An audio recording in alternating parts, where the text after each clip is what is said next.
Hello viewers, আসসালামু আলাইকুম। আবারও আমার চ্যানেলে আপনাদের সবাইকে স্বাগত। খুব সহজ একটা রেসিপি দেখার জন্য গোলাপ জামুন রেসিপি। আপনারা হয়তো বলতে পারেন, এটা তো খুব সহজ একটা রেসিপি, এটা কোনো রেসিপি হলো? ইউটিউবে সার্চ দিলে অনেক গোলাপ জামুন রেসিপি দেখা যায়, কিন্তু আমি চেষ্টা করেছি ঠিক আমার মতো করে আপনাদেরকে এই গোলাপ জামুন রেসিপিটা শেয়ার করার জন্য। গোলাপ জামুন বানাতে কিন্তু অনেকেরই অনেক প্রবলেম হয়, ভেতরে শক্ত থেকে যায় অথবা সেদ্ধ হচ্ছে না, এরকম অনেক প্রবলেমের মুখোমুখি আমি নিজেও হয়েছি। তাহলে আপনারা দেখতে থাকুন টিপস সহ গোলাপ জামুনের খুব সহজ একটা রেসিপি। গোলাপ জামুন করার জন্য এখানে নিয়েছি আমি 1 কাপ পাউডার মিল্ক। এখানে আমি রেড কাউ পাউডার মিল্ক নিয়েছি, আপনারা চাইলে নিডো নিতে পারেন, কারণ নিডোতে খুব ভালো হয় গোলাপ জামুন। তারপরে নিয়েছি আমি 1/3 কাপ ময়দা, 1 চা চামচ বেকিং পাউডার, 1 টেবিল চামচ সুজি। আমি সবগুলো উপকরণ একটু খুব ভালোভাবে মিশিয়ে নেব। সবগুলো উপকরণ একটু ভালোভাবে মিশিয়ে তারপর দিচ্ছি আমি 1 টেবিল চামচ ঘি। আপনারা চাইলে এখানে মেল্টেড বাটারও ব্যবহার করতে পারেন, আবার নর্মাল তেলও ব্যবহার করতে পারেন, তবে ঘি দিলে খুব ভালো একটা ফ্লেভার আসে। তারপর আমি নিচ্ছি একটা ডিম, এভাবে খুব ভালোভাবে একটু ফেটিয়ে নেব। এখন আমি এই ফেটানো ডিমটা সেই শুকনো উপকরণের সাথে খুব ভালোভাবে মিশিয়ে দেব। ডিমের সাইজ ছোট বড় হয়ে থাকে, এতে কোনো প্রবলেম নেই। তারপর এখানে আমি দিচ্ছি 1 টেবিল চামচ লিকুইড দুধ।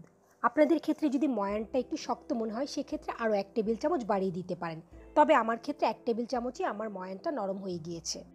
ময়ানটা যখন একটু নরম হয়ে যায় আপনাদের টেনশন করার কোনো কারণ নেই, কারণ একটু ফ্যানের বাতাসে 10 মিনিট রেস্ট দিলে এটা আবার আগের মতো শক্ত হয়ে যাবে।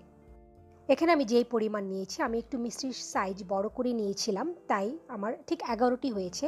আপনারা চাইলে আরেকটু ছোট করে, ঠিক আপনাদের ছোট সাইজের করলে 22টার মতো মিষ্টি আপনারা পেয়ে যাবেন। মিষ্টিগুলো হয়ে গিয়েছে, এখন আমি তেলে ভাজবো। আমি খুব গরম তেলে এই মিষ্টি ভাজবো না, কারণ মিষ্টিটা যেহেতু গুঁড়া দুধের, খুব সহজেই পুড়ে যাবে। হালকা গরম তেলে আমি এই মিষ্টিগুলো ছেড়ে দিচ্ছি এবং আমি ঠিক অল্প আঁচে মিষ্টিগুলো ভাজবো, কারণ আপনারা যদি খুব বেশি আঁচে মিষ্টিগুলো ভাজেন ভেতরে সেদ্ধ হবে না, কাঁচা থেকে যাবে এবং মিষ্টি শক্ত হয়ে যাবে। আস্তে আস্তে আমি এইভাবে মিষ্টিগুলো ভাজতে থাকবো অল্প আঁচে। মিষ্টিগুলো অল্প আঁচে ভাজা হতে থাক, এ ফাঁকে আমি চিনির শিরাটা করব। এখানে আমি 2 কাপ চিনি এবং 4.5 কাপ পরিমাণ পানি নিয়েছি। এখানে আমি চিনির শিরা খুব বেশি ঘন করব না, কারণ চিনির শিরা যদি ঘন থাকে আপনার মিষ্টি শক্ত হয়ে যাবে এবং মিষ্টির ভেতরে রস ঢুকবে না। চিনি গলে গেলেই আমি চুলা বন্ধ করে দেব। অনেকেরই একটা কমপ্লেইন আছে যে গোলাপ জামুন শক্ত হয়ে যায়। গোলাপ জামুন শক্ত হওয়ার একটা কারণ হচ্ছে আপনার ময়ানটা অনেক বেশি শক্ত থেকে যায়, এজন্য আপনার গোলাপ জামুন শক্ত হয়ে যায়। আর আরেকটা হচ্ছে চিনির শিরা ঘন। চিনির শিরা ঘন থাকলেও গোলাপ জামুন শক্ত হয়ে যাবে।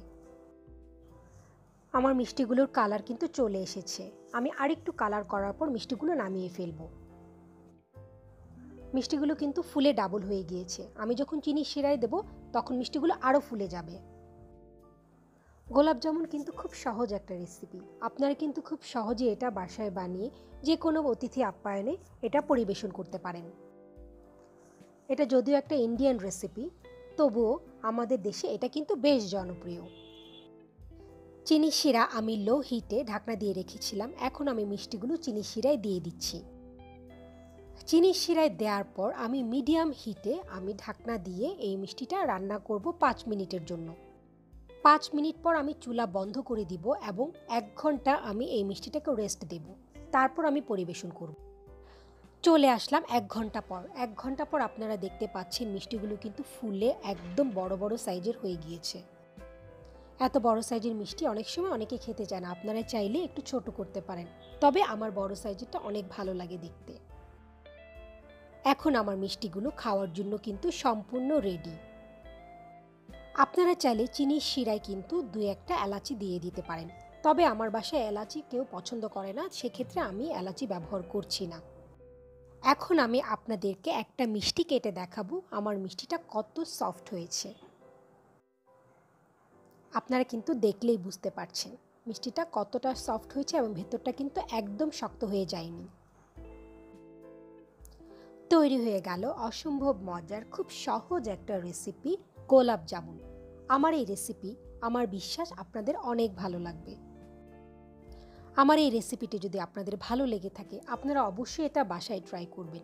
আর হ্যাঁ, আরেকটা কথা বলে রাখছি, যারা যারা এখনও আমার চ্যানেলকে সাবস্ক্রাইব করেননি, আমার চ্যানেলকে সাবস্ক্রাইব করে আমার পাশে থাকবেন। চলে আসবো অন্য কোনো রান্না, অন্য কোনো রেসিপি নিয়ে আপনাদের সামনে। সে পর্যন্ত আপনারা সবাই ভালো থাকবেন। আল্লাহ হাফেজ।